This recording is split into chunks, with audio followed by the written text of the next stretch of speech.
नमस्ते दोस्तों, राधे राधे। आज की वीडियो में पितरों के जो श्राद्ध पक्ष होता है, श्राद्ध पक्ष की कहानी सुनाने जा रही हूँ।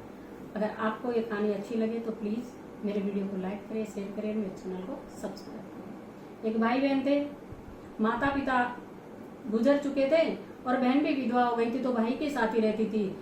भाई के भी 2 बच्चे थे और बहन के भी 2 बच्चे थे। तो बहन भाई के साथ रहती थी, आपस में मिलकर काम कर लेते थे और वहीं खाना वाना खा लेती थी भाई के पास। तो श्राद्ध पक्ष का महीना है तो भाई बोला अपनी पत्नी को कि देख, मेरी बहन के भांजों का ध्यान रखना, मैं अपने पितरों का श्राद्ध कराने हरिद्वार जा रहा हूँ। कि ठीक है।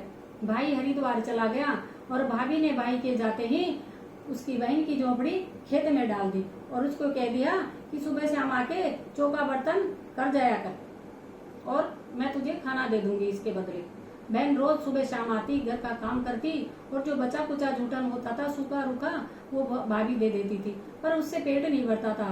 तो वो क्या करती थी, जो जिस कपड़े से आटा छानते हैं वो कपड़ा अपने साथ ले जाती थी और उसको पानी में धो के उसको उबाल के वो तीनों पी लेते थे। तो बच्चे पूछते थे कि माँ ये क्या है, तो बोलती बच्चा खीर है, खा लो। और बच्चे भी विश्वास में आके उसको पी के सो जाते थे।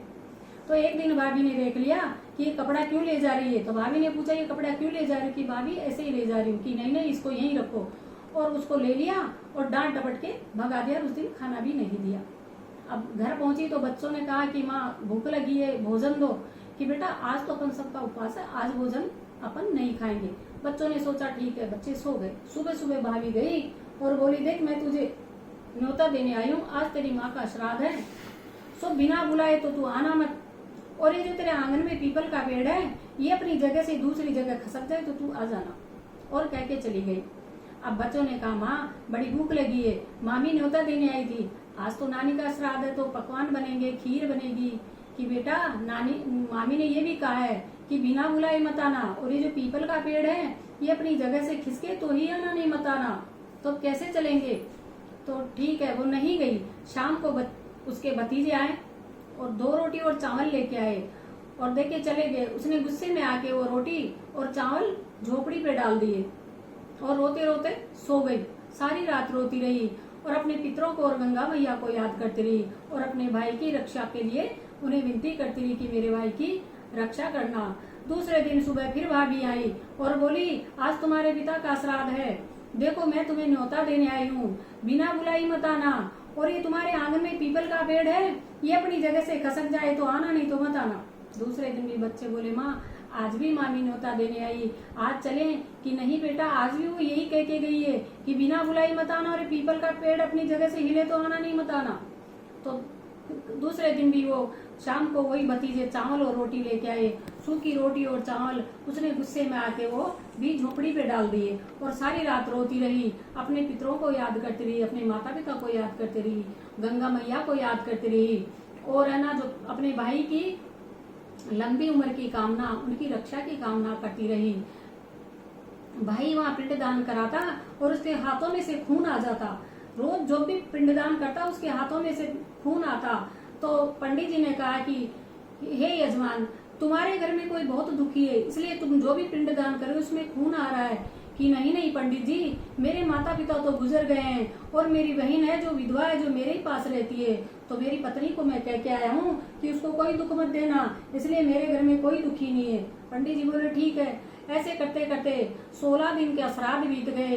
बहन रोती रही, इधर उधर से कुछ मिलता तो खा लेते, नहीं तो भूखे भटकते रहे बच्चे। और वो और पितरों की ऐसी कृपा हुई कि जो सूखी रोटियां थी उसके तो सोना चांदी हो गए, हीरे पन्ने हो गए, और जो चावल थे उनके मोती बन गए, और जो झोपड़ी थी तो पितरों की ऐसी कृपा उसके महल मंदिर बन गए।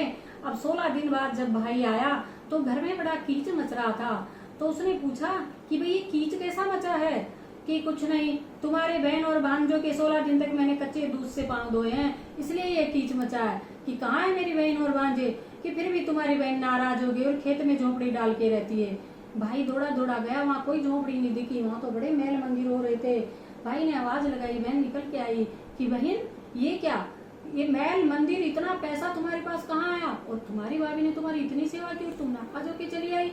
तब बहन ने भाई को सारी बात बताई कि भाई तुम्हारे जाते ही बहन ने, भाभी ने हमारी झोपड़ी खेत में डाल दी, और जब माँ का और पिता का श्राद्ध आया तो हमको ऐसे कहा ये पेड़ हिले तो आना नहीं मत आना। और शाम को भतीजों के साथ सूखी रोटी और चावल बेचती थी 2 दिन तक। मैंने गुस्से में आके झोपड़ी पे डाल दिए और रात भर रोती रही और पितरों को याद करती रही। तो पितरों की ऐसी कृपा हुई कि रोटी के तो सोना चांदी हो गए और चावल के हीरे मोती हो गए, और मेरे खूब डांट वाट हो गए। और जो तेरे घर में जो कीच मचा है ना, वो जो मैं रोती थी ना, मेरे आंसुओं का कीच है। बहन ने भाई से अपनी पत्नी का जो भी किया धरा था उसके लिए क्षमा मांगी। भाई अपने घर चला गया और बहन खूब ठाट से अपने घर में रहने लगी। हे पितरों, हे श्राद्ध देवताओं, जैसे जैसे बहन की रक्षा की वैसे सबकी करना। कहते सुनते हुंकार देने वाले की, चंदन की चौकी मोती का हार, और श्राद्ध पक्ष की कहानी मेरे जीव का आधार। जय हो पितर देव की, जय श्राद्ध देवता।